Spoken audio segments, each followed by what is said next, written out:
जय भोले, जय माता दी। कैसे हैं आप सभी? आशा करती हूँ आप सभी कुशल मंगल से होंगे। आज मैं आपको सावन सोमवार व्रत कथा सुनाने जा रही हूँ।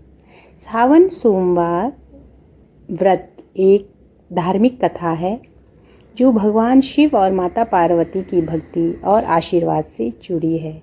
यह कथा सावन के महीने में सोमवार के व्रत को दर्शाती है।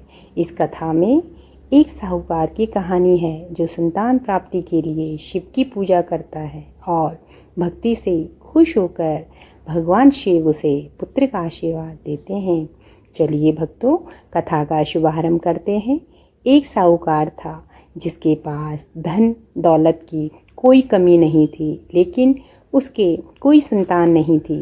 वह शिव का अनन्य भक्त था और संतान प्राप्ति के लिए हर सोमवार को व्रत रखता था और शिव मंदिर में दीपक जलाता था। सावन के महीने में उसकी भक्ति से प्रसन्न होकर माता पार्वती ने भगवान शिव से उसकी मनोकामना पूर्ण करने का आग्रह किया। भगवान शिव ने कहा, हर किसी को अपने कर्मों के अनुसार फल मिलता है, लेकिन पार्वती जी के बार बार आग्रह करने पर उन्होंने साहूकार को पुत्र का वरदान दिया, लेकिन साथ में यह भी कहा कि तुम्हारे पिछले कर्मों के अनुसार उसकी उम्र मात्र 12 वर्ष की होगी।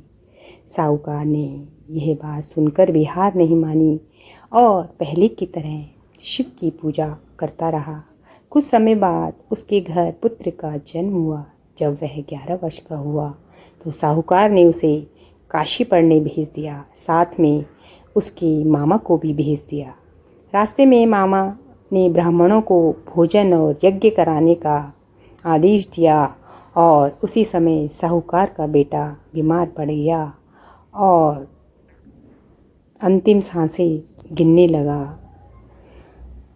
मामा विलाप करने लगा। उसी समय वहाँ से माता पार्वती व शिव जी गुजर रहे थे। माता पार्वती ने शिव भोलेनाथ से उस बालक के कष्ट दूर करने का आग्रह किया। इस प्रकार भगवान शिव ने उस बालक को जीवित कर दिया और साहूकार के घर खुशियाँ लौट आई। सावन सोमवार का व्रत रखने तथा कथा सुनने से सभी मनोकामनाएं पूरी होती हैं।